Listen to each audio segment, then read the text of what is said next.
भक्तजनों को मेरा नमस्कार। आपको महाशिवरात्रि की हार्दिक बधाई। मैं कोटेश्वर मंदिर का पुजारी कृष्णकांत शर्मा।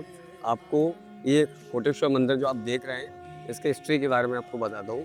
जब यह कोटेश्वर मंदिर की जो शिवलिंग है, वो ग्वालियर दुर्ग पर स्थापित थी। जब 17वीं शताब्दी में औरंगजेब ने किले पर हमला किया था, तो बहुत सारी मूर्तियों की तोड़-फोड़ की गई।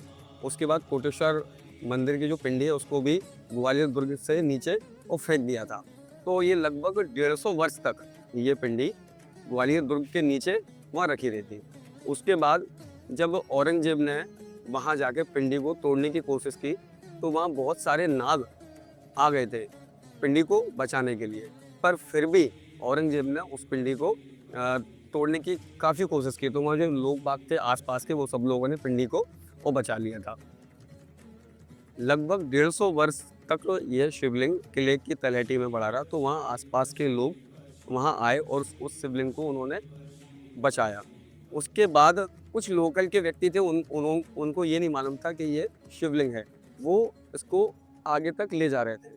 रात हो गई तो वो लोग थक गए, उन्होंने शिवलिंग को वहीं रख दिया। जब उन्होंने सुबह शिवलिंग को उठाया तो शिवलिंग वहाँ से हिला नहीं। तो यहाँ पर एक महाराज जी थे, देवमुनि महाराज जी, वो यहाँ तपस्या करते थे, बहुत समय से यहाँ तपस्या कर रहे थे। तो उन्होंने बताया उन्होंने लोगों को कि अब ये शिवलिंग यहाँ से हिलेगी नहीं, इसको यहीं स्थापित आप वो करिए।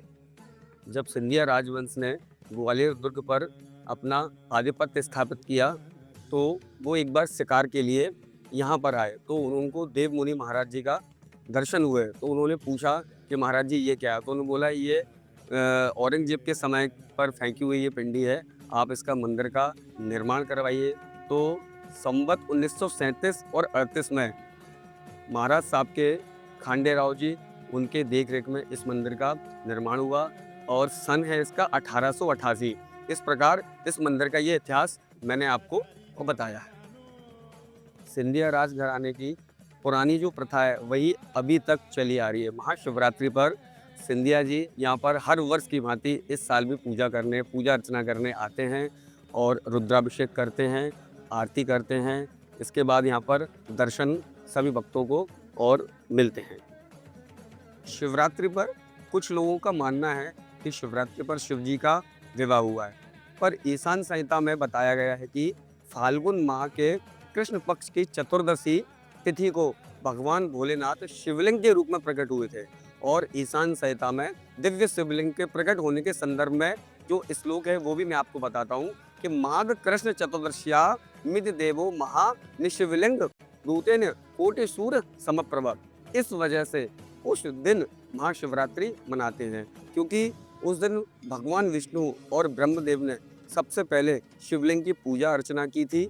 महाशिवरात्रि को भगवान शिव के प्राकट्य दिवस के रूप में मनाते हैं और उस दिन उस रात्रि को शिवरात्रि के नाम से जाना जाता है और शिवलिंग की पूजा करते हैं। शिव महापुराण के रुद्र संहिता में बताया गया है कि शिव पार्वती जी का विवाह मार्गशीर्ष यानी अगन माह के कृष्ण पक्ष की द्वितीय तिथि, जो कि अंग्रेजी कैलेंडर के नवंबर या दिसंबर माह में आता है, और कृष्ण पक्ष द्वितीय तिथि को हुआ था।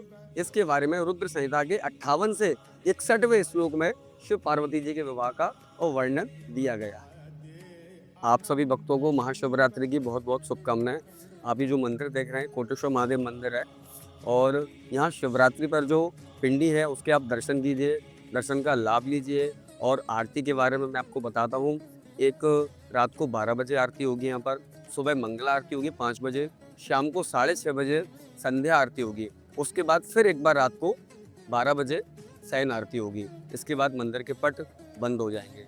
यहाँ पर जो महाकाल मंदिर पर सुबह 4 बजे जो आरती होती है, उसके बाद यहाँ सुबह 5 बजे मंगल आरती के दर्शन होते हैं। यहाँ प्रतिदिन रुद्राभिषेक होता है और विशेष आरती सोमवार को 6:30 बजे होती है। विशेष श्रृंगार दर्शन होते हैं। आप लोग शिवरात्रि पर भगवान भोलेनाथ के दर्शन करें और उनका आशीर्वाद प्राप्त करें।